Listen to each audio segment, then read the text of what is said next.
One of history's greatest investors is teaching us today.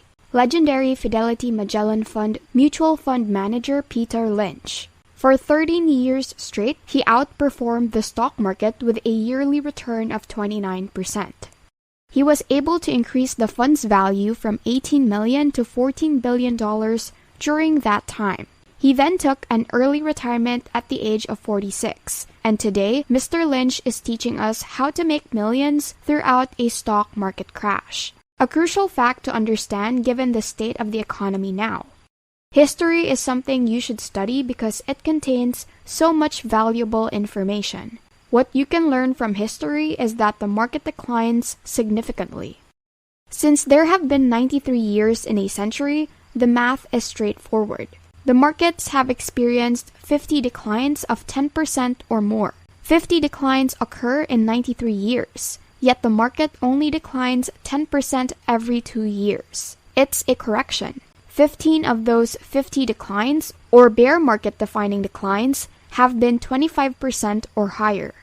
Since there have been 15 declines in the past 93 years, everything you need to know is that there will be a 25% decline in the market every 6 years. You should not hold stocks if you are not prepared for the market to fall at some point. But when it does, it's good.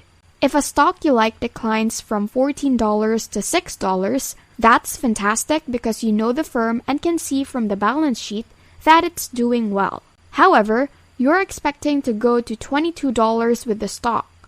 So $14 to $22 is fantastic, and $6 to $22 is exceptional. So you may make the most of these drops since no one can predict when they will occur. It would be common for people to inform you about their predictions after the fact, but because they did so 53 times, you can benefit from the market if you know what you own.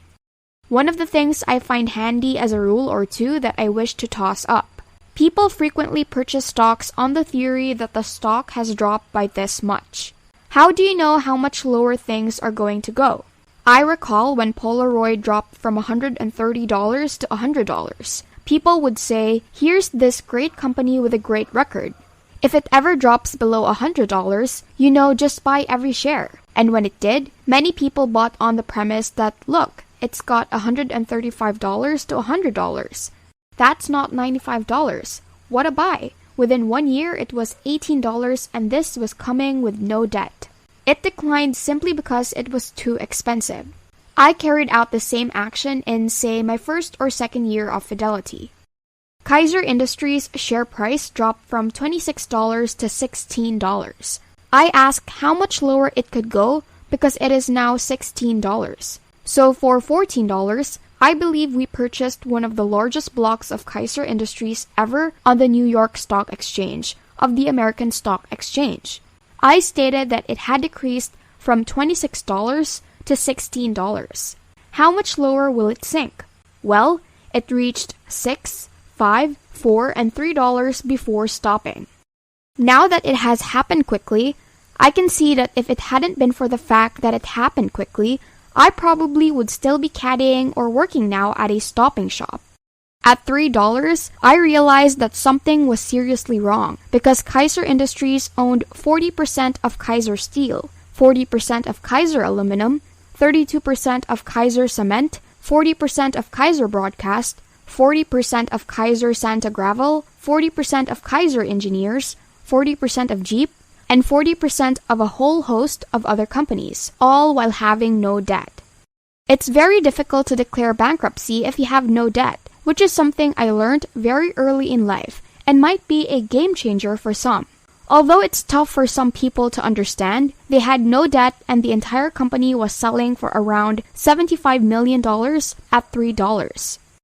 Eventually, everything did work out, and they did what they did. They ended up giving all their shares to their shareholders.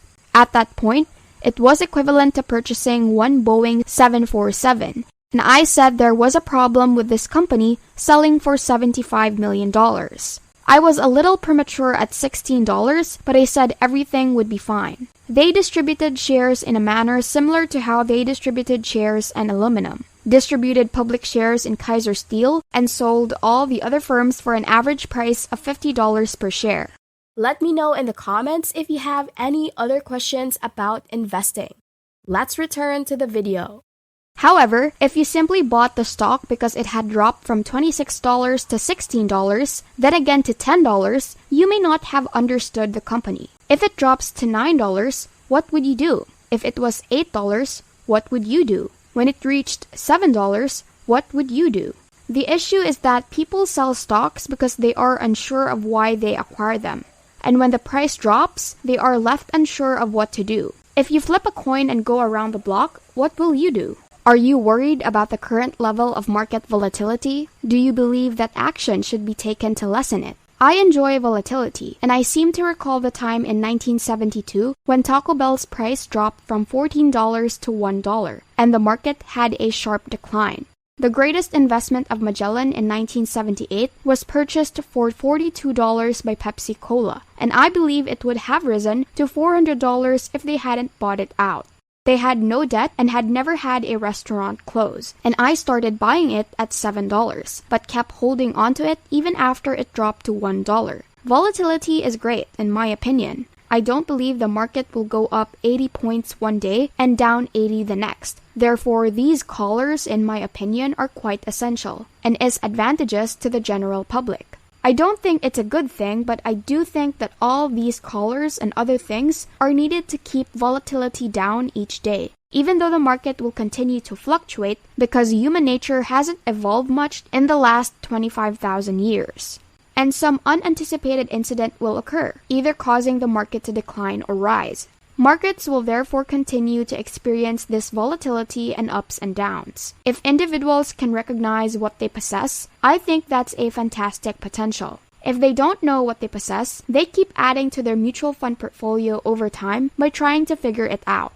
Historically, basic company profits have increased by around 8% annually. Therefore, corporate profits should double every 9 years, just as the stock market should. I am very confident that the next 3,800 points will be up and not down. The next 500 points and the next 600 points are unsure of their direction.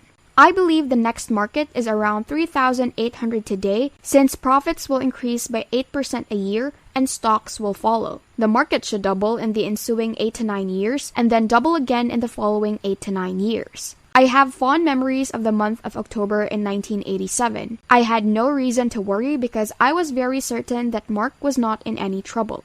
Carol and I had planned this fantastic golf trip to Ireland, where we would play one course while saving a little money. Another option is to play golf along Ireland's west coast. We left on a Thursday night, and the following day, the market dropped by 55 points, which was not a good sign. Due to the time difference, we finished our day the following day when we arrived in Ireland.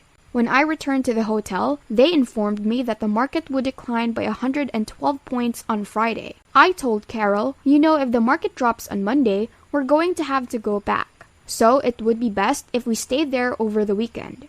On Monday, the market dropped 580 points, and my fund dropped from $12 billion to $8 billion. I hope it caught your interest.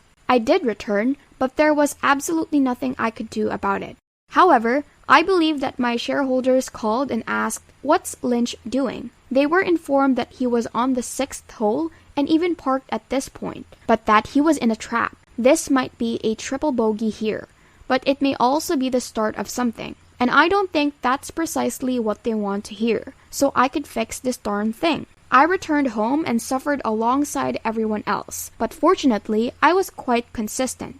My market declined 9 times throughout the 13 years that I managed Magellan, and each time the market declined, Magellan also declined. I was 9 for 9 at that point, and you should note this down because it's an important statistic. I've done this several times. If you invest $1,000 in a stock, the most you can lose is $1,000. However, if you're correct, you could gain $5,000, $10,000, or $15,000.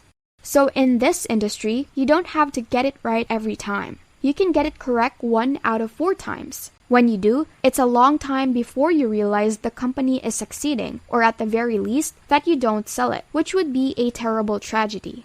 I'll just roll those out and then flip a coin to show you where the market will go to 4,000 since you can earn more money on the upside. Heads indicate that a two-headed coin will go up this year or the following year.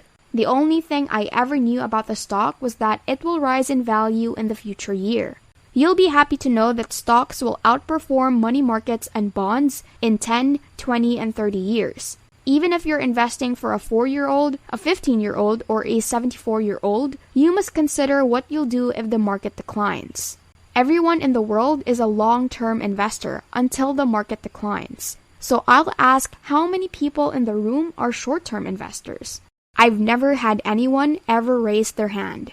Hope you have learned something from this video. What are your thoughts? Comment down below.